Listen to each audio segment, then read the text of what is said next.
listening to The Starting Zone, a podcast about World of Warcraft and the people who play it. And now, here are your hosts.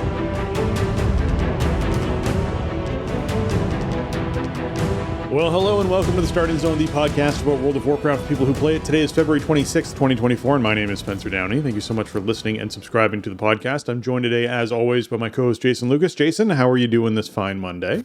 Spencer, hello. Yes, happy Monday to you as well. I am here. It was our last February record, so we're moving straight through this winter, man. Thank goodness.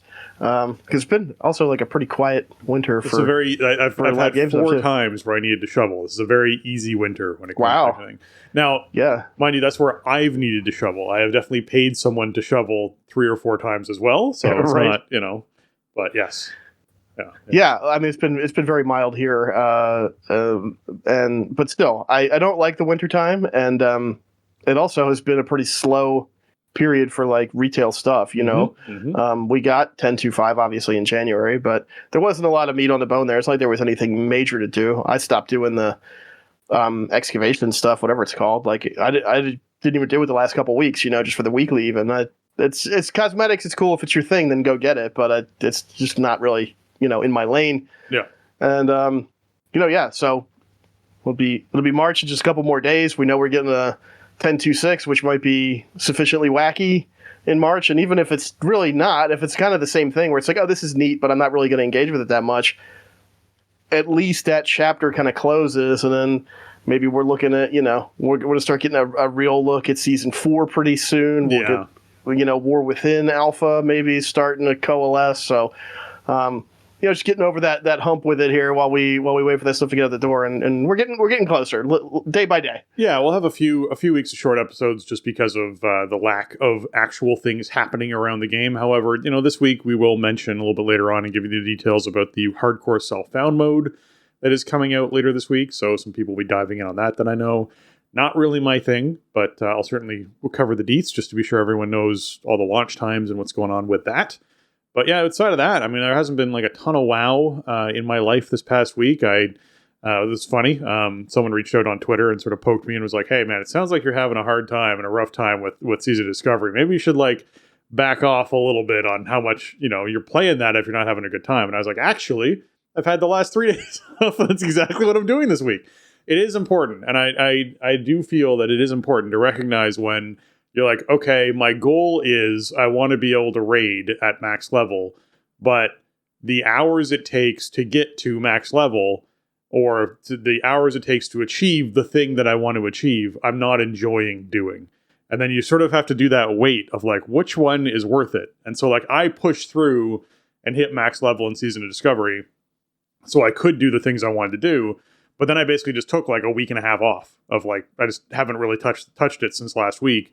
As far as what's been going on with Season Discovery. And so there's still a glyph a rune that I want to get when it comes to the Nourish one I still need to get, which involves getting a seed and then traveling to 4 different zones without using any kind of fast travel stuff to be able to, no Hearthstones or things like that, no portals, to be able to talk to these 3 lost treants, because apparently using a Hearthstone is magical and will disrupt the seed and it's very fragile.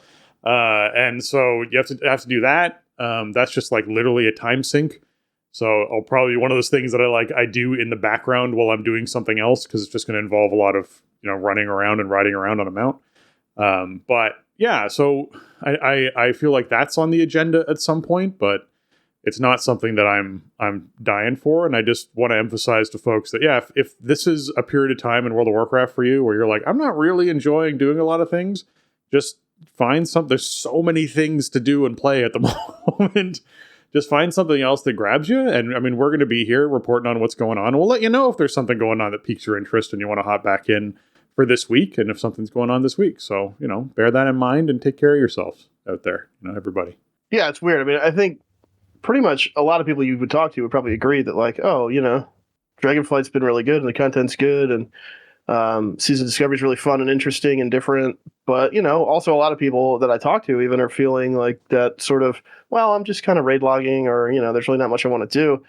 Season 3 has been sort of in this weird spot where, I'm gonna go ahead and say that season 3 content has been a bit easier than recent previous seasons. Raid content and keystones. We saw this. We saw that a lot in Mythic Plus, right? Just looking at the Mythic Plus numbers for who's been completing stuff, we've seen a substantial jump. And a part of that is the dungeon pool, and part of that is, as you said, sort of balancing and tuning and making things a bit easier for folks, which is great. I definitely think that's the right direction. But it does mean people achieve their goals faster. Yeah, I think there's that downside of like, well, okay, I'm kind of done, I mean, in my case, I think this is the highest Mythic Plus rating I've had in an 8 dungeon pool since they put the system in. Right.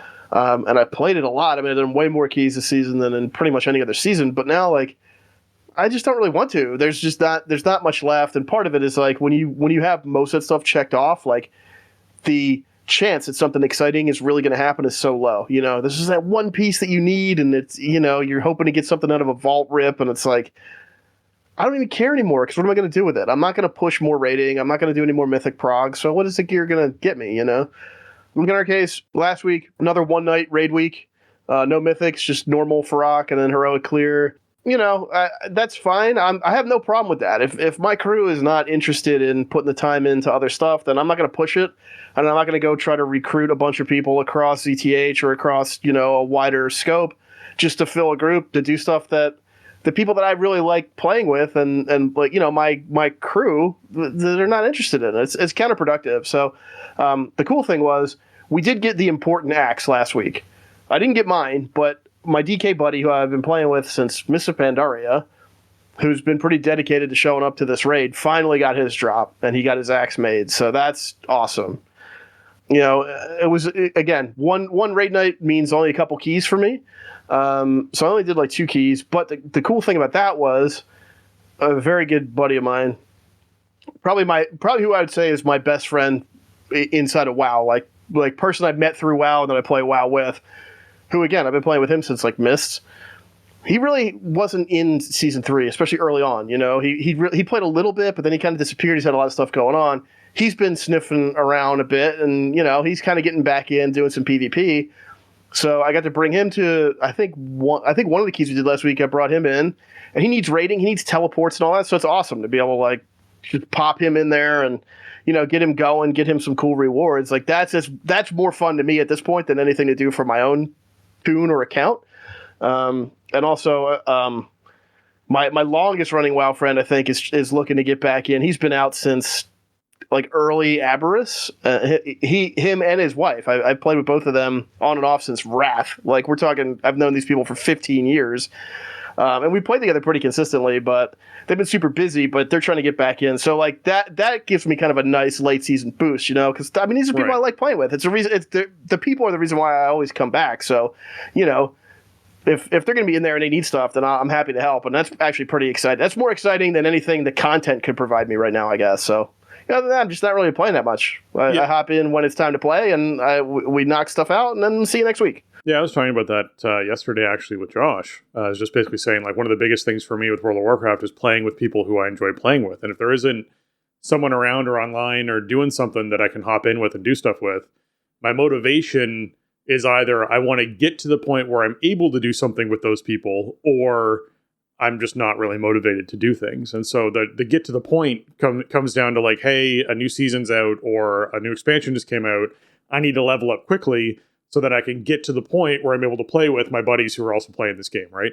That to me is a big motivator. Outside of that, like unless I have like a, hey, I really want this mount, or I really want this pet, or I really want this like particular goal that I've set my sights on, me logging into World of Warcraft is like, I'll do my daily routine, but that's not really all that keen with something like Dragonflight. There isn't something that I'm searching for or striving for, right? There isn't that Azeroth, that Azerite power kind of objective and goal that I enjoy doing that grind with. So yeah, the motivation or like feel of draw to just log in and be inside of the game on a regular basis is just not as high as it is in previous expansions with Dragonflight. So we'll see what ends up happening with War Within, and we'll see what ends up happening with Season 4 and how that all plays out for folks. But yeah, right now is just a lull. And so if there aren't a lot of people around and they want to be playing something else, I know there's a few games that are out right now that people are just diving into on a massive level. Last Epoch being the big one for my group of friends. means that I'm just not seeing them as much around the game. That just means that, that's fine. I spend my time with something else or do something else, and it's a good little recovery period, those ebbs and flows of people's game time. All right, let's hop into what's going on this week in World of Warcraft.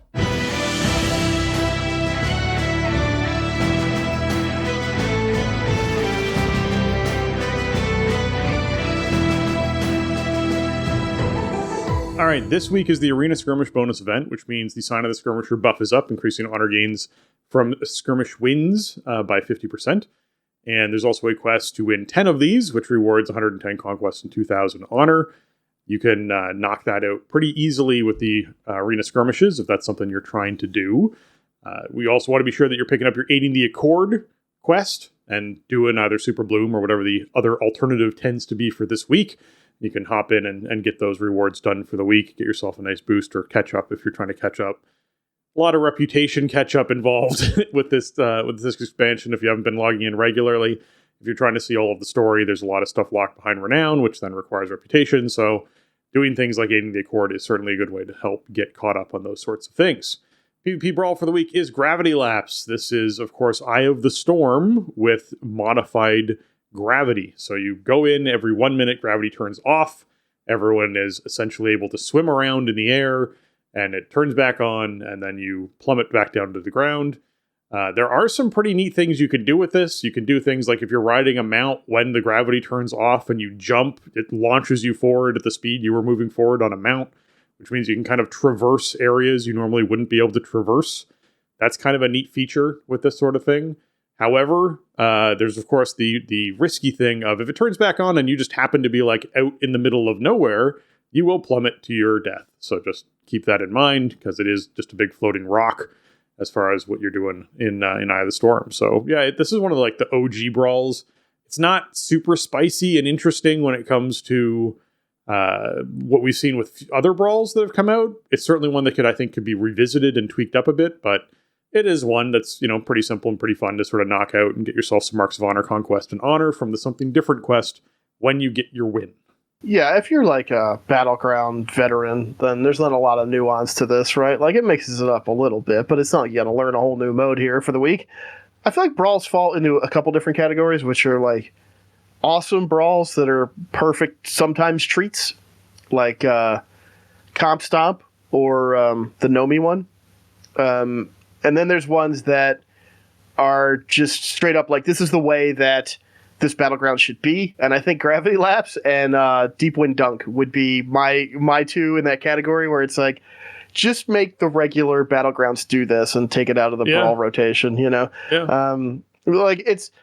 Gravity Lapse it's similar to what we talked about last week with Arathi Basin, Arathi Blizzard, right? Like, it's not different enough. It mixes it up a little bit. I mean, it's more dramatic than Arathi Blizzard, obviously, right? Like, it's not just like, I can't see as far. You're getting tossed up in the air every minute, but I don't know. This isn't the kind of draw where it's like, I have to get in there and queue this one up this week because it's just so much fun, you know. But I do think like some of these Battlegrounds are pretty old and a little moldy, man. They could use a little bit of a shake up, I think. I mean, I'm somebody who doesn't PvP a lot, so keep that in mind, But maybe with that fresh coat of paint, maybe Battlegrounds would be more appealing to a player like me, where it's like, okay, well, let me check this out. Let me see how the new rules and tuning feel and stuff like that, And I'm just not in that category, so I just kind of ignore this stuff. It's tricky, right? Because if you do update content like this, it is going to draw some players back in who may not have been paying attention to it for very long, but you are just still going to have players who are like, PvP is not my thing. I'm not interested in this. So weighing the value of the effort of changing something like that or updating something like that is something that devs have to do with their time, and it's kind of tricky, but I can definitely see the appeal on both sides of that one. All right, Orstar the Hibernator is the big old bear that you can knock out in Emerald Dream to get yourself some 441 loot. If you're looking to pick up some more loot, or maybe a bear form transmog shape for your druids out there, be sure you're knocking out Orstar. And then Mythic Plus affixes for the week are Tyrannical, Incorporeal, and Spiteful, meaning bosses have more health and deal increased damage, while in combat, incorporeal beings periodically appear and attempt to weaken players, and spiteful fiends rise from the corpses of non-boss enemies and pursue random players. God, this has got to be one of the ugliest tyrannical weeks you could possibly see. Oh my god. So bosses are going to be harder and take longer to kill and hit harder. Like, that's just, like, bosses are a wall. And then when you are doing trash and you're killing trash, as long as you're in combat, you have incorporeal ads that spawn and you have to actually deal with them regularly. And you're in combat longer because when you killed normal trash, spiteful ads spawn, which then target your group and chase players down. And if they reach them and hit them, then they can kill them in 1 or 2 swipes.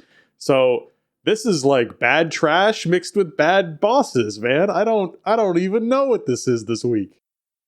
Where do I begin? Oh my god! The saving grace here is that incorporeal and spiteful don't do anything during a boss fight. Fair. I mean, fair, right? Sure. So it takes longer to get to the boss, and the boss takes longer, but at least the bosses aren't getting another affix. Yeah, like, that's all I got. This week stinks, and I'll be glad to only be doing a key or two this week, because it's exactly what you said. Like, trash is going to be a slog, even though it's a tyrannical week. You know, the spitefuls, yeah, their health decays over time, and you can reposition around them, and you absolutely should do all those things, you know, like pull a pack back to the door, and then everybody walks into the room, and then you burn the pack down, and then you typhoon it back towards the door, or you root it, or, you know, whatever, you stun it, everybody runs away, and then his health decays, but they don't decay that fast. Plus, incorporeal is the obnoxious ads that essentially they need hard CC, right? Yeah. Like, you can interrupt them, and you can soft CC them, but they're up for like 15 seconds, so you got to pay a fair amount of attention to them if you can't hard CC them. And note that the incorporeal affix says while in combat. Well, guess what you are in combat with? The spiteful ghost. So, like, spiteful extends combat, which also extends the danger from the incorporeal ads. It's essentially like it's a fort and tyrannical week put together. It is. That's what it feels like. Trash is going to be. You know what I mean? Like, there's not as much around maybe positioning or like stress on certain members of the party with these affixes as much. But then again, like, incorporeal is also super comp dependent, right? Like, the difference between a group that's set up to easily deal with incorporeal and a group that isn't is massive. Yeah. Like, if you have like a Ret Pally or something who's like cleansing these things, or, I mean, this is the week where I hit up my Resto Shaman buddy, you know, or like a Warlock, right? A Warlock is a great thing to have because a Warlock can actually do both of them, but you got to wait until you got to make sure that they're not going to complain about having to do it. That's the tricky part with my beloved Warlock friends. Yeah. It's like, I can do them both, but I don't want to because of my numbers. Yeah, my numbers are going to be garbage through this whole thing. I don't really want to die, so if you could maybe fear that thing, like that, I mean, the incorporeal debuff is not going to result in an instantaneous death, but it's really bad. Yeah. So, like, you don't want them going off. It's a larger DPS loss to have one go off than it is to just CC it. Like, yeah, period. Massively, especially for the whole group. Yeah, exactly. Yeah, like, they just got to be handled, and I mean, there's a variety of ways to handle them, you know, but you got to be able to do it, and you got to pay attention to it.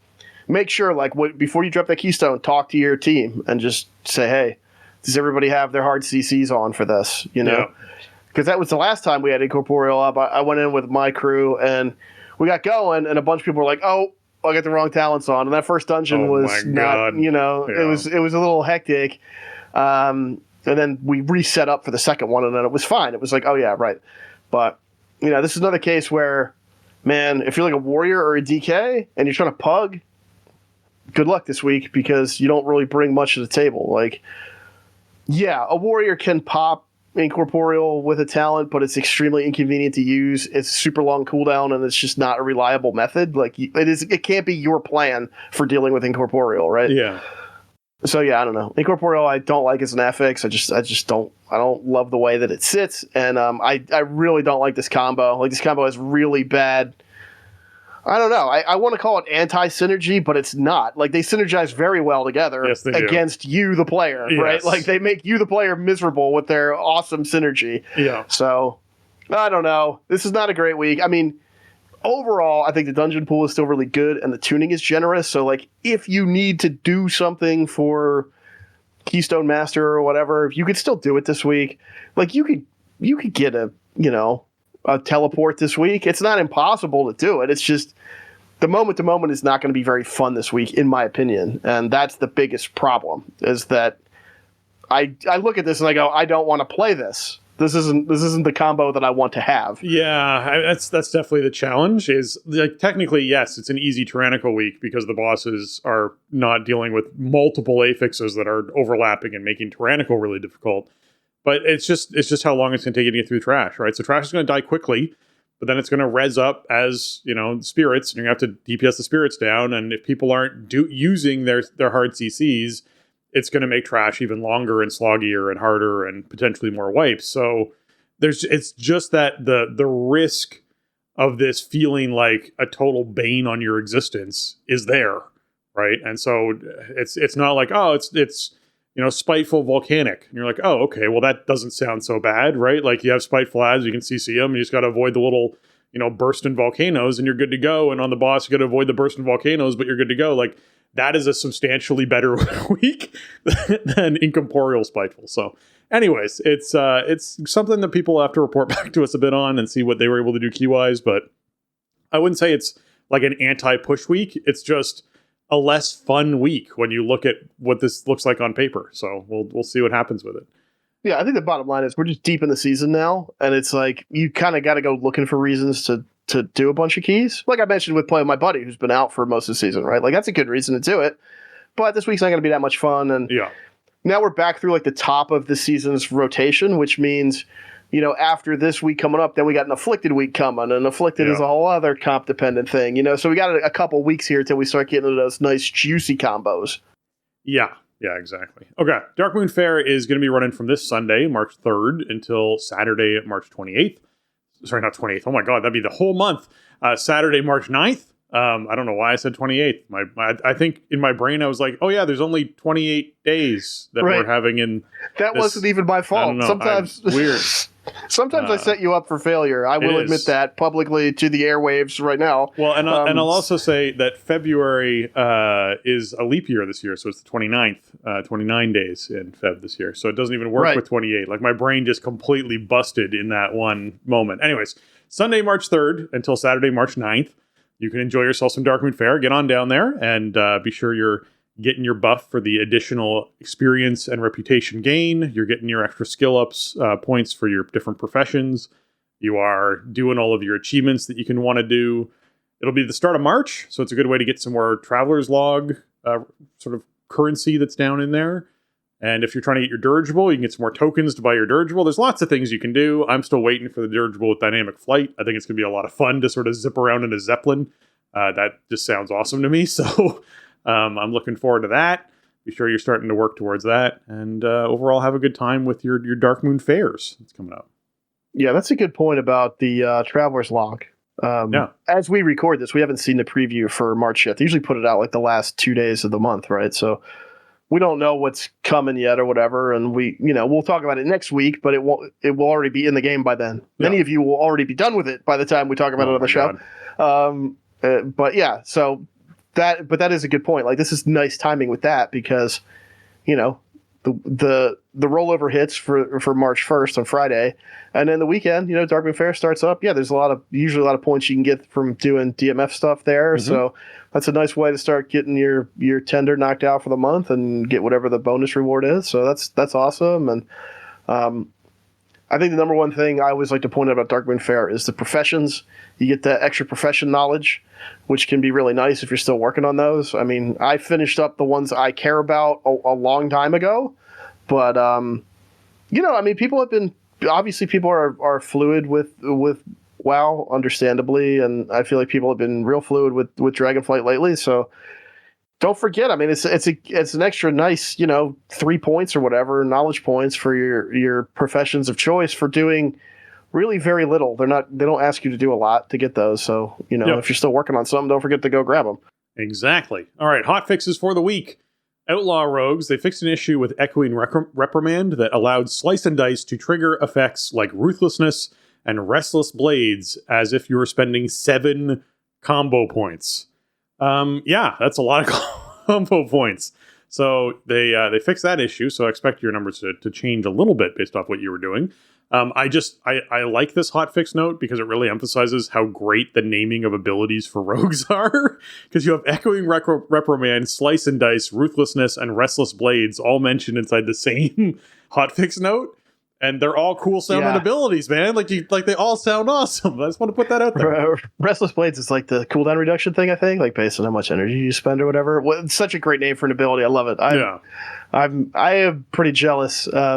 That's what my rogue buddy plays like pretty much exclusively is Outlaw, and one of our other rogues in guild has been mostly playing Outlaw lately. So I'm kind of envious of them. I think if I was gonna do anything that wasn't like tanking and I was gonna play something else, it would be rogue. But yeah, I don't know. I don't like. There are ways to get 7 combo points, right? If you have various talents and active abilities or whatever.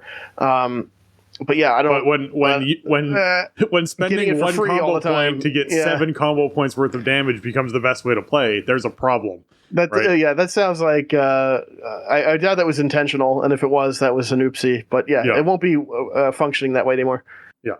As far as Waycrest Manor goes, they fixed an issue where receiving Aura of the Dead could interrupt a player's channeling. That's a problem too. If just getting the aura interrupts you. Would be very irritating. Something has been like severely wrong with Aura of Dread for some reason in this patch. So we had, there's some hot fixes last week where it wasn't falling off. Yep. And now it's like interrupting you when it applied. Well, not anymore, but it was. It was. So yeah, nice that they're cleaning that up. Waycrest Manor is a weird case because. I'm wondering if it's the dungeon that has the dungeon, not the raid, the dungeon that has received the most hot fixes of any dungeon. I'm wondering if it is because it was the one that had stuff that went through floors. It had the bosses that were broken. Not really there. The trash has been redone multiple times. Bosses have been redone. I really am curious if it is the dungeon that has received the most hot fixes of all time. Maybe, yeah. It's weird. Waycrest Manor is so messy, but I've never hated it. Right? No, it's a great dungeon. I love that dungeon. I can't be like, nah, I mean, it had those bugs even 2 weeks ago where the pig mobs were just wrecking people. Yes. I could never stay mad at Waycrest Manor stuff as they leap. Yeah. Yeah, it's just the atmosphere is way too good. It's just so cool looking, and it's really a very flexible kind of path you could take through there, especially now that the doors are always just all open. Yep. There are other dungeons that have been buggy and I've felt way less good about, Yep. What was the dungeon that was the prison in BFA? Oh, I can't remember the name of it. Tol Dagor. Tol Dagor. That's it. Tol Dagor. That's it. That was another one that had the fake walls and stuff would pull in spots, and I was not okay with that.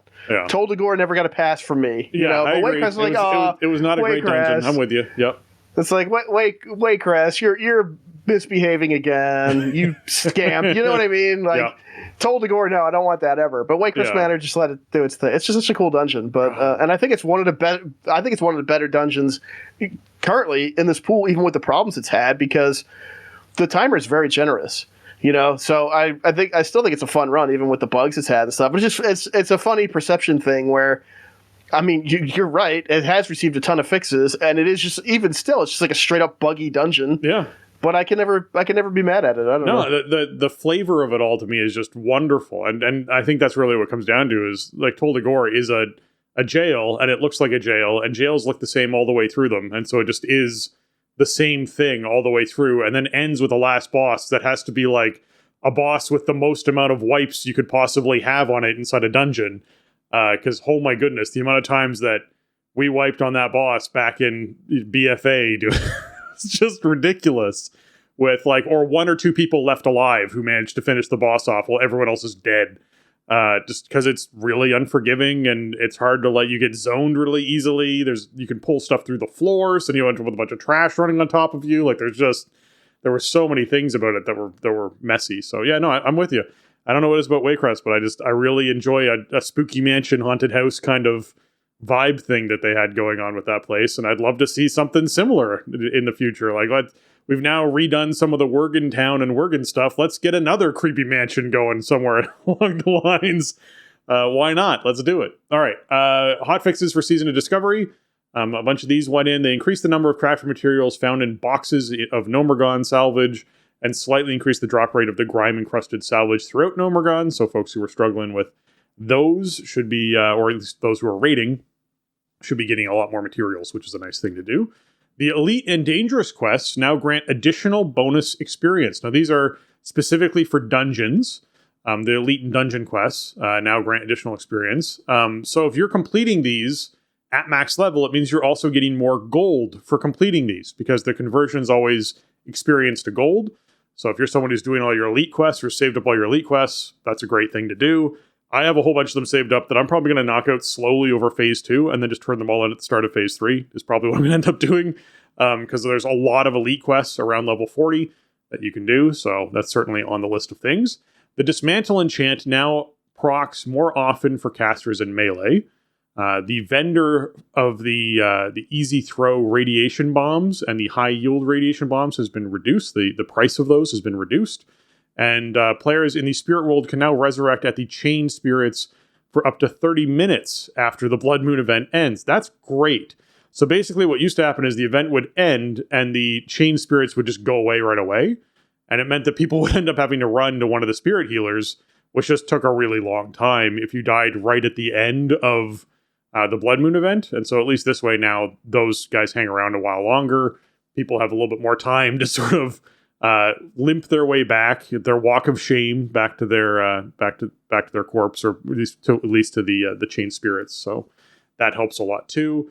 Also, keeping in mind, the Chain Spirits can res you without having a resurrection timer, whereas walking into your body creates a resurrection timer. So this is the other big factor of, hey, if you died 5 or 6 or 7 or 8 times during the Blood Moon event, you might have a huge timer on your resurrect button and just be forced to take the spirit res, which on a Chain Spirit does not give you the debuff that you would normally suffer from for taking a spirit res. So that's a nice thing. All right, Spirit of Redemption form will now no longer instantly cancel if you attempt to cast spells not allowed in that form.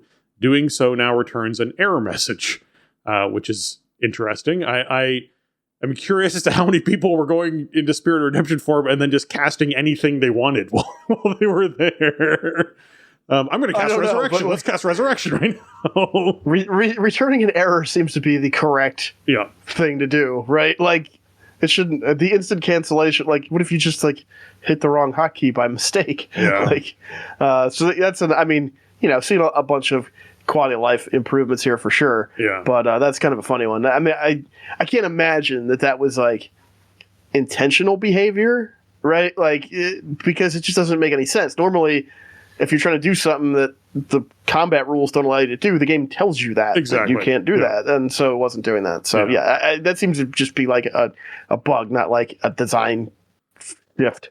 Yes, exactly. And to clarify, it was that people weren't receiving an error message, which means that they thought they could cast stuff that they couldn't. It's not that they were able to cast things that they were not supposed to be able to, because that would be hilarious if that was the actual bug. Because yes, you would be able to do things like, I'm just going to cast Resurrection on this person, or I'm going to cast like a bunch of spells you're not supposed to be able to cast. So yes, it's just getting the error message returned is the fix that one. All right.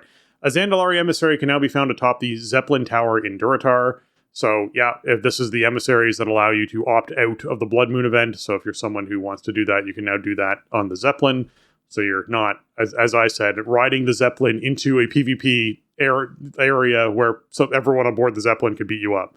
Because it's not faction-based, remember. This is group-based PvP, which means you could be the 6th person on a Zeppelin as a group of 5 are riding it in to, beat people up. And suddenly you're like, oh, guys, oops, as they surround you and beat you up the moment that you enter the zone.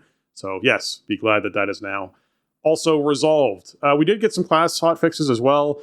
Won't go through all of them, just to allow people to sort of go and check the show notes and check the actual hotfix notes to see what actually changed for their class.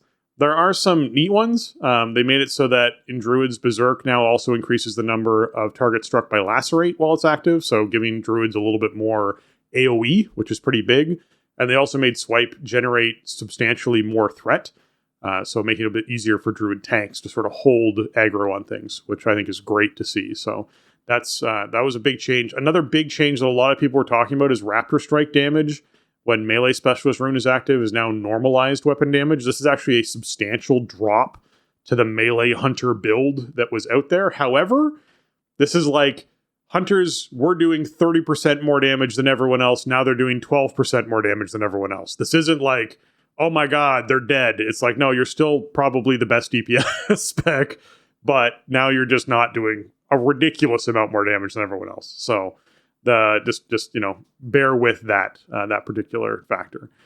Spell power now benefits the critical strike damage of Spell Frostbolt for mages. So yes, it's also important that when you're critting, you're actually critting for the amount you're supposed to be critting for, which is another reason why things like hunters are jumped up so high. So keep that in mind. And then last, I want to mention something down here for rogues.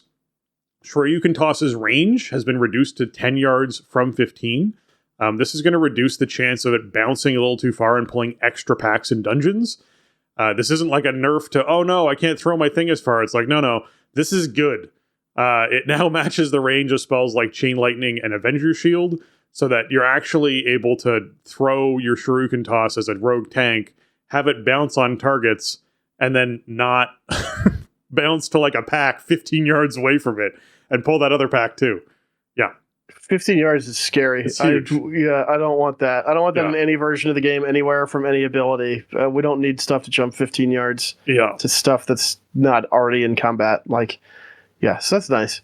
Yeah, I'm glad they fixed that. There are some more. I didn't put them in here, but there are more tuning changes incoming to Season Discovery this coming week's maintenance. They are doing a lot of retuning this phase, I feel like, which maybe is sort of unavoidable, right? Because you have an extra 15 levels. You have all these more spells and stuff. Just inherently, characters in vanilla are a lot more powerful at 40 than at 25, obviously. And so then you have the interaction with all these runes, which is new, and you have all these new gameplay styles and stuff. So it's not really a surprise, but they have been retuning Season Discovery quite a bit in the last couple of weeks. Yeah, there's neat things coming in, like they're reducing the cost of Life Bloom by 50%, but clarifying that this is 50% for this. It's basically a refund is how they're sort of doing it. So like if you cast Life Bloom on a target, when it blooms, you get 50% of the mana back that you'd spent casting it, and that stacks with each of the additional ones that you cast on it. So essentially, it makes it like a 50% mana reduction when it all sort of blooms and comes back to you, which I think is great, because I did feel like this was substantially more expensive than it really should have been, especially for a runed item, a runed thing.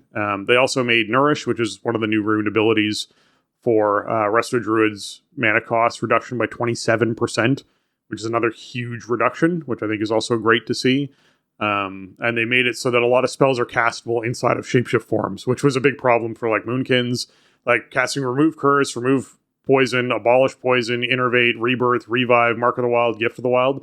All of those would shapeshift you out of Moonkin form. So they're just fixing that to make it so that you can actually cast them in Moonkin form, which I think is great to see as well. But yeah, lots of tuning fixes coming in. So it's one of those things that they're keeping their thumb on the dial when it comes to making sure they're tweaking stuff the way it needs to be tweaked for all this. But Jason, you mentioned a specific axe at the top of the show. And one of the reasons why people started to see this axe is because there was a big hotfix that went in last week on the 20th that sort of made everyone cheer for joy, I guess. Kaivax came out and did a little hotfix post about the Embers of Fyr'alath Empowered and some changes that came in for those. It says many aspects of Dragonflight have reflected a shift in philosophy towards designs that allow us to enjoy reaching a point where we feel done with the character's power progression. Legendaries returned as an exception to this. Legendaries are intended to be a special reward that some players would obtain over the course of a season, demonstrating a display of excellence in the most challenging content. As Season 3 unfolded, we've increasingly heard feedback from frustrated players who have been clearing Amir to Soul weekly on Heroic with no Fyr'alath in sight.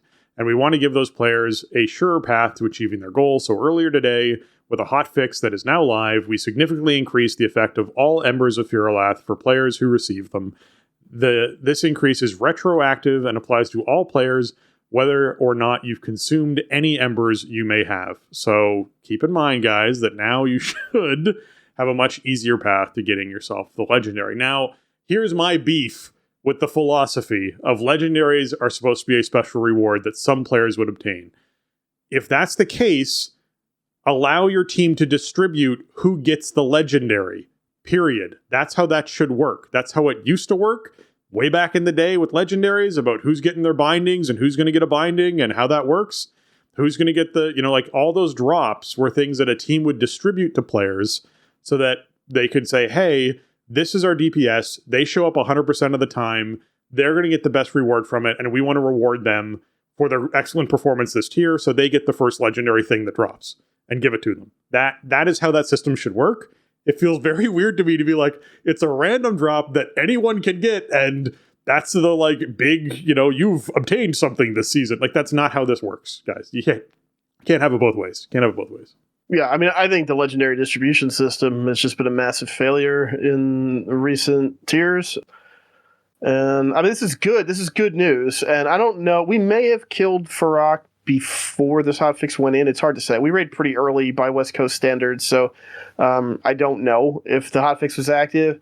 And if you look at the math, like WoW had posted an article about it, and there's some data mining and stuff. And I think it's like 15 heroic kills should guarantee you the axe or something, which is really high, in my opinion. Like, after the hotfix, it still takes that long. Also, Fyr'alath was just bad until the most recent round of hotfixes. Yeah, like, it was a DPS loss for a lot of... You're supposed to not use the on use on your legendary? Yeah, that's a problem. Well, yeah, like, I think it's just this... It's like a clash between these different design philosophies, and it's just not really working. I'm glad they did this. It sort of means that if you don't have yours by now and you've been raiding this whole tier, those lessers you got, they really never meant anything, did they? You get the lesser embers off of random bosses, it like mildly increases your chance, but like now they buff the graders like massively, right? Which I'm sure that's gonna overtake any benefit you got even from the buffed lessers. But hey, it's the axes are good, I guess. The problem is, it's like, if it was a prestige item, like if it was solely cosmetic or something, that'd be one thing. I was like, well, did you get it? No, I'm going to try again next week, whatever. It's not going to impact your character. Especially post buffs. I mean, really, what they did was they fixed the weapon, right? They made the weapon work properly, in my opinion. I mean, maybe that's harsh, but I feel like the state it released in was not acceptable, and the fixes made it actually function. I want to say, I always wonder what it's like from a dev's perspective to have the realization that players just literally aren't using the on-use effect that's on a legendary, because players have figured out on their own that it's a DPS loss to do that. Like, what is the, like, whoops? Like, what's the feeling that you have when you have that realization of, like, we designed this ultra-powerful, amazing weapon that is supposed to be very hard to get, and it's supposed to feel really rewarding, and like you've completed and you're done. Like, that's what they've sort of described this feeling as. But they undertuned the on-use so that it is then not something that's viable for players to use. And you have to recognize that, like, there are a whole bunch of players who got this thing early on who essentially then got it and were like, oh, I actually noticed my DPS went down when I did this regularly. I would do more damage if I didn't stop to channel this thing or cast this thing. Like, wait a minute. Like, I don't know. Things like that to me are very surprising on an item that's supposed to be incredibly powerful. Like, I don't know. Like, I know they just, changed the dial. They made it so that spell haste affected the cast time on this thing, right? Which basically made it substantially better as far as how it worked. But it's surprising to me that it still was a DPS loss, that to hit that point development wise where you just didn't realize in testing that, oh, actually, and I don't know. I don't know how they do their testing. I don't know how all that system works, but this legendary has been a bit of a snafu through the whole expansion. When it comes, through this whole patch, basically this season has just been like, hey, you know what? It's hard to get, and when you do get it, you don't really want to use it other than just as a stick that you beat things with. And you're like, oh, okay. Well, that's a strange situation to line up in for something that's such a prestigious item. But I don't know. My biggest gripe about it is these things should be distributed. They should be something that drop and teams can distribute. It just makes no sense to me to essentially have a random chance drop that could go to a guy who, happened to be filling in for you that week when your regulars are there, or someone's alt because they had to play their alt that week because you were down a healer or whatever it was, right? And happened to get, something going on as far as they got it on their alt as opposed to one of your main guys who's been coming every week. That bothers me about a legendary system, just in general. Either make it easy enough for everyone to get it, or, right.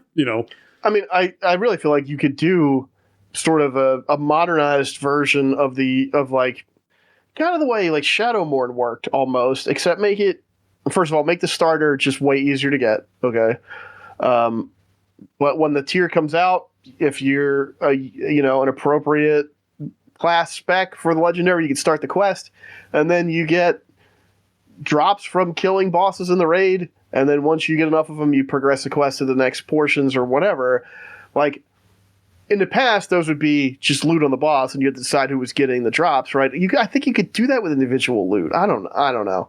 Like, we live in a world where a lot of players who are heavily invested in raiding, and the people who come back week after week to do the raids, one of the big pulls for them is playing the Warcraft logs game, right? Like that's really what they're playing. Yeah, it is. Like for sure. 100%. How well can I parse? Yeah. Well, if you're a strength user and you were late to the Fyr'alath party, then you haven't been able to parse anywhere. It reminds me of the bow off of Sylvanas, like just right off the bat. The Sylvanas bow is another perfect example of a terrible distribution system. Yeah. Like it is not 2005. Okay. People expect, if they invest the time in the game, that they're going to get these pinnacle rewards. Now, if you want to make a legendary item that has no gear impact, and maybe it's a new VFX for your class, or it's just Mog or whatever. Okay, fine. Like if you want to do something like this, it should be cosmetic, in my opinion, because the power needs to be accessible, because this is the state of the player base in 2024. We are not playing against your content. We are playing against each other on Warcraft logs, right? Like, I mean, I feel like that's where a lot of people exist. Like, and Amir Drasil is such a weird case because, honestly, Heroic Raid, in my opinion, is pretty easy. And Heroic Raid is also, even that high up, is a difficulty that a lot of players aren't even doing, right? Yeah. So, now, it's cool to have the bad guy's weapon and use it for your own purposes and all that, right? And yeah, like, that should definitely be like a rating reward and stuff, but like, if it's just hard to get, what's the point of it? So more than half of my raid team has disappeared for the season, Yeah. The axes that we got aren't being used to kill bosses, and the people that are still showing up don't have axes. That's why they're still showing up. So I don't know. Like I think there's opportunities to have a distribution system like this that don't have these like crushing impacts on player power. And I think there's probably different ways to approach introducing cool player power. I mean, you can apply all the stuff I'm saying to Nazaro from last year too, right? Like, I guess the difference there was it was a much narrower range that was interested in it because it was only for evokers, so it wasn't like all strength users were gunning for one or whatever. Right. My big hope, and I don't know if they'll do this, but my big hope for Season 4 is that they don't lock an upgrade item for Nazaro and for Fyr'alath behind a dinar or something similar where it's like, oh, kill 30 raid bosses and then get this item. You get 3 of these and you can pick 3 things off this vendor. Right. Like, don't do that. Like, say that you're sorry to the strength users and the evokers, and day 1, okay, talk to this NPC, get the thing, okay, my legendary is now Season 4 ready. You know? That's what I want for my team. I want my players to come into Season 4 excited and happy and ready to blow stuff up with their cool items. Yeah. You know? So, I don't know. I'm pretty sure, what was it? I can't really remember because it's been a couple years now somehow, but the Sylvanas bow, it was just totally random drop. I don't think there was even streak protection on it. Random drop. Yep. And it was from Season 2, and then there was an upgrade item in Season 4 of Shadowlands that would let you bring it up to item level relevance, but I believe that cost a dinar. So if you were a hunter and you had that weapon, like, you didn't get 3 choices for your dinar. You were using 1 dinar on the weapon no matter what. I think. I could be wrong about that. And I hope they don't... I just hope that there's a cool bonus where it's like, okay, did you get Nazaro or Fyr'alath? Cool. You're ready for Season 4. I think that would... At least that would sort of... That would blunt a lot of the issues, I think, that teams have experienced with these items in this expansion. Because it's like, okay, well, we got like 5 months now or whatever. where the players who put the work in can just enjoy these items and be really powerful. That would be awesome.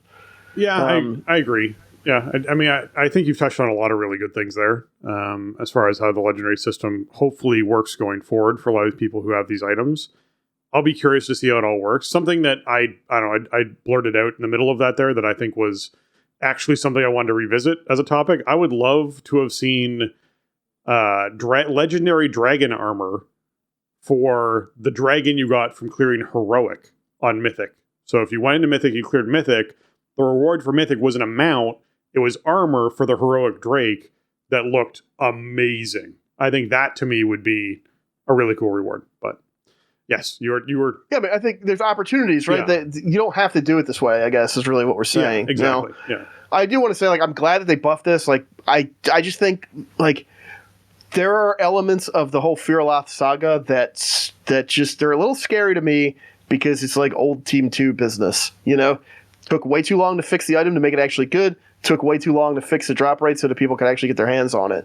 I know that, like, there's a lot of different elements to game dev and that, you know, there's different priorities, but this is the kind of thing, these are the kind of, like, inflicted wounds that we saw a few years back that they kind of stopped doing as of around 2021. And I don't know. I'm glad that they fixed it. Hopefully I'll get mine this week or something. I'm not going to use it. I'm really not. Like, I haven't spent a single GCD out of Prot Spec in Dragonflight. So right. I'm not going to use it. The other thing, too, is that the quest to actually complete the item and get the usable weapon, it sounds like it really sucks. From what I've heard, people tell me, like, like, I don't really want to do it anyway. So, like, that's the other part of this, you know? It's not like, oh, you just get to drop and now you're blowing stuff up. It's like, now you got a project to do and you got some gold you have to spend and whatever. You basically got a bill and a list of chores. I think it was a large amount of, I think it was like 80,000 gold or something if I was reading correctly. Depending on what you're sitting on and what the market's like. I mean, you see people say it costs them anywhere from like 40 to 80K, give or take. So, you know, it's, and again, like, if you're going to have that grind for a cool item, that's cool too. I'm fine with that. Yeah. It should all be backloaded. You should get the cool item up front, like, easily, right away, and then you spend the time doing this other stuff to then forge the item, and now you benefit from it. And let's be clear, that is what the Legion weapon was. You got the weapon up front, and you spent the back end time making it cool. Like, that's, you know, I think that is a great example of how I think all of these systems should work, is you get this neat, you know, shell of a thing up front, and you slowly fill it with energy or power or whatever it is you're doing over a period of time, and it gets better and better and better and better, because that gives you the carrot on a stick, right? You're like, oh, hey, you gave me the stick with the carrot on it. Now I get to go and chase the carrot.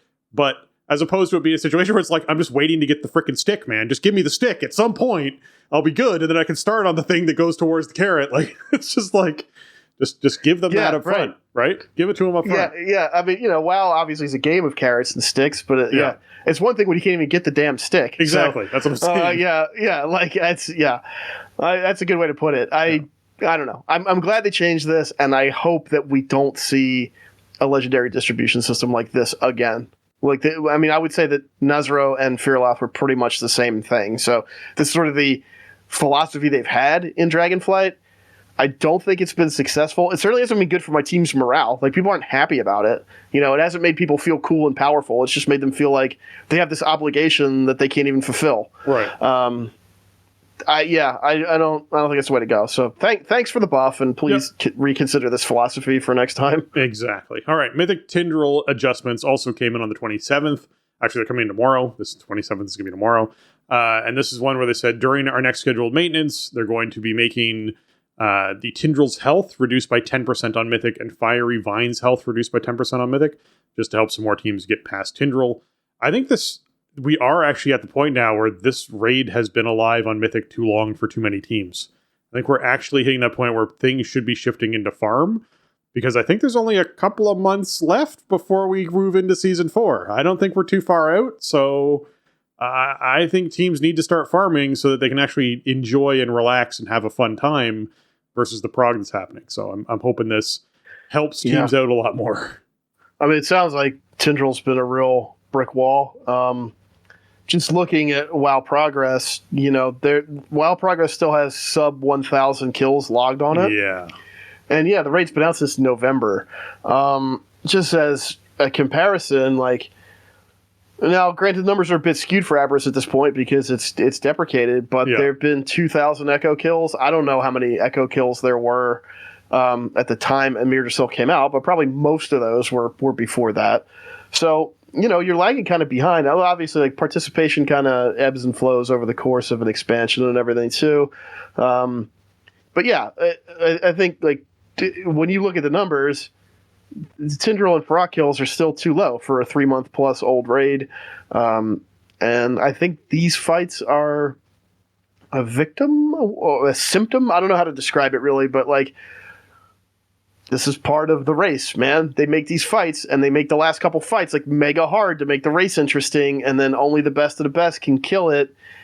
And, I don't know. Is it worth having a boss is it worth making a mode of a boss that after 3.5 months, like fewer than 500 or 1,000 teams have killed? I mean, that's up for them to decide, but that's certainly a large part of it. I think the other part for me is how much time is there between when a team clears a raid and when the next raid comes out?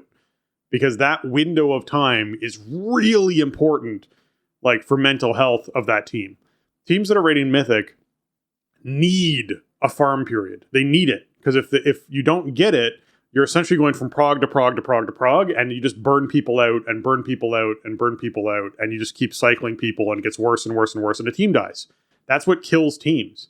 So you need to make content difficult enough that people enjoy doing it, but also easy enough to clear within a 2-month, 3-month period of time that they then have 2 to 3 months of just relaxing on that raid and having a good time with your buddies in an evening, going out and clearing this raid regularly. Because if you don't have that, like, relief time, if you will, and you're just like, what are we doing this week? Well, poll number 369 on Jailer, and I think we probably have another 150 left to go before we kill this boss. That is not an enjoyable experience for a player. And if you go from doing 500 polls on a boss to starting a new prog tier, which means you're going right back into now another 60 to 80 polls on a boss, that isn't fun for players, and it burns people out. So you have to be careful when you're starting to look at this and be like, maybe there's only 1,200 teams that are doing Mythic and 900 of them have killed it. Cool, that's a good percentage. But if the next raid comes out in a month's time or 4 weeks or 6 weeks or whatever it is, and there's still 300 teams that are progressing on this boss, and they just kill it the week before the next thing comes out, that those teams will most likely not have a very good experience going forward, right? Or they might lose people. People might be like, that's it, I'm done. Like, that might be what happens if you don't allow players to clear the content fast enough to be able to get a break. So you have to build that in when you're choosing these difficulties. And I'm with you that, like, I do feel like this content just needs to be easier content that's cleared faster, because your team's raiding one night a week at the moment, right? They're raiding one night a week because people just aren't interested in putting more effort into the game at the moment than that. These teams that are doing Mythic are still going probably 2 to 3 nights a week, doing the same boss every single week for the past probably 3 or 4 weeks in some cases for these teams, struggling to kill that boss. And you're like, those teams are going to lose people. They are going to, period. Like, there's no chance of them not. So just, keep in mind, as devs, if you want to keep players on the hook and keep players wanting to play, they have to get to the carrot at some point when it comes to these bosses. Right, yeah. See, yeah, it's the same thing as Fyr'alath. The itemization thing is the same as the raid prog and raid farm. I mean, I don't know. I think on the bright side, I think Yggdrasil is a really fun raid, and it's well laid out, and it's been a pleasant experience. But I think they were too slow to flip the switch on Cross-Realm Mythic.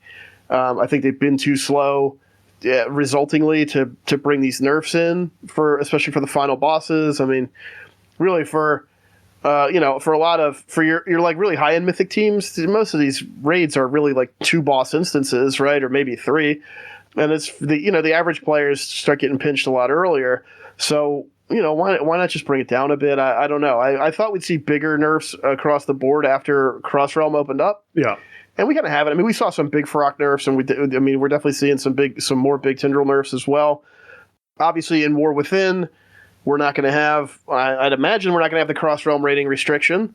So that might help a bit, since we're going to like everything that can be cross-realm is cross-realm all the time.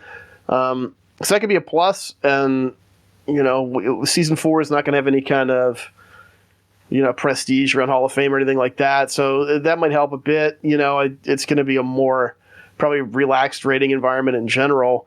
But yeah, like you really don't want people progging right up until the new season comes out. And I mean, Season 4 is probably going to be May? I would think May, with like maybe a 10-2-7 and something like that. So, we got to give people a little bit of time if they're still pushing hard. Like you said, they need time to wind down, farm, enjoy it, maybe just step away for a little bit and not be expected to be chained to that desk for another 200 pulls or whatever. So I don't know. I'm just surprised we haven't seen more of this so far. I thought that they were really gonna chunk these bosses down once Hall of Fame filled up. Yeah, I hope they do. I hope that we see more nerfs come in and more teams able to knock them out and more people having fun with the content. Because I mean, we are in a lull, and you're not going to keep people hooked if you are putting out bosses that essentially are burning people out. So you gotta get the nerfs in and give people a time to be able to relax and enjoy and have some fun with the tail end of the expansion. Because I mean, even as you said, like one of the things that could be considered a nerf is fixing the legendary so that its ability actually works properly. However, that only works if the people who have actually gotten a legendary and had that chance to do it are still playing the game. And a lot of those people probably aren't in this situation. Like there's probably a lot of people who got them early on, felt done, rated for another 8 weeks after that, and then we're like, all right, I'm good. Like I'm taking a break. I'm getting my break in while I can. So yeah, it's a tricky thing to go over with that. So hopefully more nerfs, more buffs to classes come in and sort of clear up this raid and get some more people into that farm mode so they can be ready for Season 4 when it comes out. Because guess what? It's going to be content they've done before, but with a twist. So it needs to actually be fun for folks to dive into it. Okay. WoW Hardcore Self-Found mode is kicking off on the 29th. It's going to be going live at 3 p.m. Pacific. That's 6 p.m. Eastern on the 29th. And what this is WoW Hardcore, which is, hey, if you die, you die. Your character is dead. However, if your character dies, it goes into a classic realm as a like normal classic character. In a lot of cases, you can choose to export a character to do that. So you're not actually losing your character entirely. You just are no longer a hardcore character. Self-found means that you essentially, any item that you get, you are unable to trade, you are unable to auction house, you are unable to send via the mail. So if you actually get this, then it means that if you actually get an item, then it means that you now have that item and you can't give it to your buddy. So when Shaman loot drops off of Onyxia and you are playing Alliance, and you are playing Horde and you loot the Shaman loot, you can't give it to your Shaman buddy. Like it's now stuck on you. So I'm curious as to how rating is going to work for all of this, but I'm assuming it will be loot distribution based off of Master Looter inside of raid situations. Dungeon loot, though, I don't know. Like I'm curious as to how this is going to work. So let's read what they threw in the post here. All right. Players can choose to take on this new mode of play at level 1 by selecting the option at character creation screen. While in this mode, players will be restricted from sending or receiving mail from other players, buying or selling on the auction house, or trading in any way, including giving or receiving items and enchantments. So it means you can't, if you're not an enchanter, you will not have enchants. Keep that in mind. While self-found mode is activated, you'll see a new buff applied to your character. Characters with self-found mode on will also have a small icon in the character selection screen. So just be aware of that, so it's really clear when you're actually picking your character later on which one is in self-found mode. Turn off this mode of play. To turn off this mode of play, Alliance players can visit Apprentice Watcher in the Ironforge, Hall of Explorers, or the Moon Temple in Darnassus. And Horde players can visit the Apprentice Watchers in the Orgrimmar PvP vendors area, or Undercity in the Apothecarium, to allow yourself to actually talk to someone and turn this off. It'll be all up to you and your ability to gather and create everything you need to survive in Azeroth on your own. Yeah, so they don't mention at all anything about dungeons or raids. So my assumption is basically it's going to be like a need before greed situation where you essentially have a pop-up window and you're going to need on items you need when you actually kill a boss. And if you get it, then it's yours and you can't trade it. And it's, it is what it is. So if a recipe drops for alchemy and it pops up as a roll for everybody and you're not an alchemist and there's an alchemist in your group and you roll on it and you take it, you had better be planning to become an alchemist, because otherwise it's just vendor trash, because you can't sell it anywhere. You can't trade it to anyone. It is permanently in your inventory or until you vendor it or you destroy it. So just keep that in mind. I do think this mode's going to be a little spicy for professions, because I do think there's going to be people who like level up tailoring or leatherworking or blacksmithing, make the gear they want to make, ditch their profession, level up enchanting so they can enchant the gear that they want to enchant. I think you'll see a lot of those crafting professions doing that, which means that you're going to have this really interesting cycle of materials that people need to gather to be able to do that, but you have to do it all on your own. You can't just go to the auction house and say, hey, I want to buy 300 vision dust so that I can level up my enchanting easily. You have to go out and find greens and blues and disenchant them to get the materials you need to be able to level these professions. So like, it is going to be a grind. So all the people out there who really like grinding, this is the thing that you're going to be wanting to do, is this play mode for sure. If you die and you're out of the hardcore mode of this hardcore self-found stuff, you have to start over and grind that character back up again. So this is danger zone at the same time as heavy grinding. So I think there's going to be some player base that really fall into this. I'm not one of them. It's not how I like to play World of Warcraft. I like to play with other people, share things, and group up and feel like we're all succeeding together. This isn't my thing, but for some players it is. So here you go, guys. For all those self-founder hardcores out there, this is your jam. Yeah, this is real niche, but that's cool though. I mean, I'm glad they're putting it in. I'm not going to play this at all. I have no interest in this, but it is a cool option. And what was smart is they were able to just do it with a buff. Yeah, right. They don't need to have like a whole separate environment for it. Why not? Why not throw it in there, make it an option if that's what people want to try to do?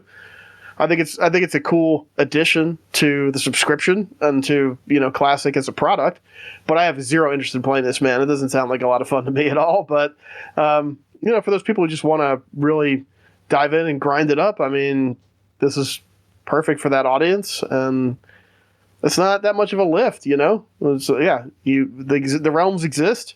Make a new character, turn on the buff, play the game, and then if you really get sick of it, or I don't know, maybe playing with your buddies and you want to get to like end game or something, and then you want to be able to trade stuff, then you can turn it off. The tune isn't just like stranded at that point. So that's a nice option too. I think that the implementation is pretty elegant. What I love about this implementation is the buff that you're talking about, because it means if I want to play World of Warcraft with my friend, but I don't want to do hardcore self-found mode, but I want to do hardcore mode, I can make this is the way it sounds to me, all right? I obviously will confirm all this on the 29th, but I can make a character on a hardcore server, not check the self-found box, and my friend can make a character on the hardcore server and check the self-found box, and we can still group up and do stuff. It just means they're not able to trade loot to me, and I'm not able to trade loot to them. But we can still do stuff together, even though I'm not playing self-found and they are, and it also means the entire world is more populated that those people existed. So it's not like they're like, yep, here's the hardcore self-found server. Everyone on the server is hardcore self-found. It means you're still on a server with a lot of other people that's very populated as far as, all other hardcore players. You just happen to have this buff that stops you from doing those things. I think that's kind of a neat concept. If that's in fact what we're going to be seeing that goes live, which it sounds like it is, that's going to be pretty cool. So yeah, I guess, I'm looking forward to seeing what people think about it. And I like the implementation. I think it's very elegant in what they're doing, like you said. Yeah, if they had to make new realms for this, dude, I think forget it. I don't think you have enough people to be interested in this enough to make a realm be like viable. Plus, that's costs they got to incur to run it, which means there's like a timer on how much they're going to do it, right? Yeah. So I think doing it this way is really smart. It's just not that much of a lift for them compared to some other ways they could have done it. So yeah, if you want to check it out, it's I guess it's US. It's like Thursday afternoon this week, and it'll just be an option when you make a new classic hardcore character. Yeah. All right. With that, we want to take a moment to thank our patrons. They contribute a ton to our show and help us improve on the content that we create. I'm going to give a shout out here to Alianas, Arajian, Celian, James, Kapawi, Max, Skazgrin, Shorel, and Rager. Thank you so much for all that you give, as well as all of our patrons. We appreciate all of you. You help keep the show on the rails and running, and all paying all the bills that go associated with, hosting sites and hosting large audio files and making sure that we can put this podcast into your ear holes so that you can actually listen to all of the things. And we're going to keep doing it. And like I said, there's going to be a few episodes that are a little bit shorter during this lull, even though this is probably still going to be like an hour and 15 minutes or an hour and 20 minutes long, which I think is like ideal in a lot of cases. I'm sorry, those of you who love our 2.5 hour episodes. They are hard to produce, but they are also things that, we obviously feel we need to do every now and then just to cover all the content. But yeah, our patrons help make the show possible. If you want to become a patron and support the show, we appreciate you. You just need to head on over to patreon.com/thestartingzone, and you can, sign up at the tier that works for you. Everyone who signs up at, the second tier or higher can actually get in there and see our patron-only channel inside of our Discord.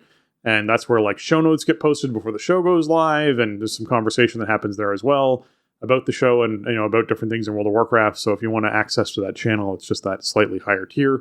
And thank you again to all of our patrons. We appreciate it, and thank you. Yeah, thank you, patrons. We appreciate all your support, past and present. It really does make a huge difference in keeping the show on track and getting episodes out and keeping them hosted. So thank you all so much for making it happen. We really appreciate it, and it's been going a really long time. Some of you have stuck with us for a really long time, and it's amazing. So thank you all. Thank you. All right, if you folks have enjoyed this episode, there's another way to support us. You can head on over to your iTunes or Apple Podcasts and leave us those 5-star reviews. We love getting reviews from our listeners, and we love reading them here live. And this one comes in from Cody, entitled "Really Well Done." Really informative and easy to follow for a wide range of WoW players. There's no drama or wild Blizzard conspiracy theories. It's just a show for people who enjoy the game by people who enjoy the game and know how to explain it. Thank you. Well, I'm glad, Cody, that you enjoy the show. And yes, you are helping raise us up those charts and help more people find our podcast and more people dive in and get all that information that they need to get. So thank you for leaving us the 5-star. They truly help us out. Thank you very much. Yeah, thank you, Cody. Appreciate you taking the time. Glad you're enjoying the show. Although, you do give me an idea for maybe a new format regarding drama and wild Blizzard conspiracy theories. That, you never know. They'd be like, branch out a little. They'd be like shorts. They'd be like 10-minute gripes. Yeah. That's what we would do. Oh my God. We'll do it. We'll do it vertically. Make it TikTokable, It's the angry zone, not the starting zone. Yeah. There you go. We got to get the word angry in there so we get that engagement. Exactly. But no, yeah, I'm sincerely glad you enjoyed the show, and thank you so much for taking the time to write up a review. We appreciate it. It does help with discoverability and to have new people join our community and listen to the show and hop in and chat with us. So thank you so much. Thank you. All right. That wraps up episode 620 of The Starting Zone. If you want to check out show notes for this episode or leave us a comment on the show, you can head on over to the Starting Zone podcast. The official website is thestartingzone.com, and you can, have a look at show notes there. It's links to all the stuff that you might have heard about in the episode that you're curious about. It's like a time capsule, which is what I dig. If I want to go back and look at a Blizzard post from 8 years ago about a patch, I can do that by just going to our show notes, which I think is really cool. So yes, definitely check those out. If you want to contact the show and leave us your feedback or ask a question, you can email us at thestartingzone@gmail.com or reach out to us on Twitter @thestartingzone, or like I said, join our Discord server over at thestartingzone.com/Discord. You can ask things in there. You'll get answers from knowledgeable folks around the community, as well as Jason and myself, which I think is super helpful. I always love when I see someone in the community ask a question and someone else in the community answers it before I can even get to it. That makes me super happy. People are very helpful, especially when it's better than whatever I was going to type. Well, there you go. When it's oh yeah, this was the first thing that popped into my head. This is way better. Okay, I'm glad somebody else said that. Okay, great. If you want to get your hands on some TSE gear, you can find that over at TeePublic. That's teepublic.com/stores/thestartingzone, and you can get shirts and mugs and stickers and that kind of stuff. And if you're trying to find Jason, you can find him on the internets where? Best place to find me is over on Twitter. You can find me over there at Shieldwald. You can also find me on Blue Sky. Blue Sky is now open to the public. It's no longer invite only, so you can find me over there. My handle there is just Jay Lucas, so you can search me up. I'm not really posting anything over there. I'm not even tweeting that much really, but I do hang out over there. So you can find me if you want to drop a line. You can also check out my video channels at twitch.tv/Shieldwald and youtube.com/Shieldwald. I haven't been streaming in a few weeks here. I do want to get back to it, but I'm just not in a place where I can do that. And also my WoW schedule has been real light, so that's sort of another factor. Plus my ongoing and forever internet issues when I start pushing, upload. So, but check out the channels. They're not dead forever. I'm in a little bit of a window here where I just can't really do it. But check them out anyway. We'll be back soon. Fair enough. All right, if you're trying to find me, you can find me on Twitter at Spencer_Downey. I'm also over on Blue Sky at Spencer HD. I know a few people followed me over there recently, which I thought was great. Starting to see that social network pick up a little bit more, which is good because, Twitter is a mess, man. When I get individual DMs from Elon pushed to my phone, I'm very disappointed at the platform for allowing people to do that. The reply thread on any tweet is just like a mess of bots and nonsense. Blue Sky just doesn't have the volume yet, but it's an interesting platform. If you like old school Twitter, it's a lot like it. Exactly. It's just, we don't have quite the critical mass of users and sort of the conversations that we're used to over on Twitter over there yet. But, it's starting to pick up. It is. Twitch.tv/SpencerHD, as well as YouTube.com/@SpencerHD if you're looking for channel stuff for me. And with that, for Jason and myself, I want to say thanks for listening and jobs done.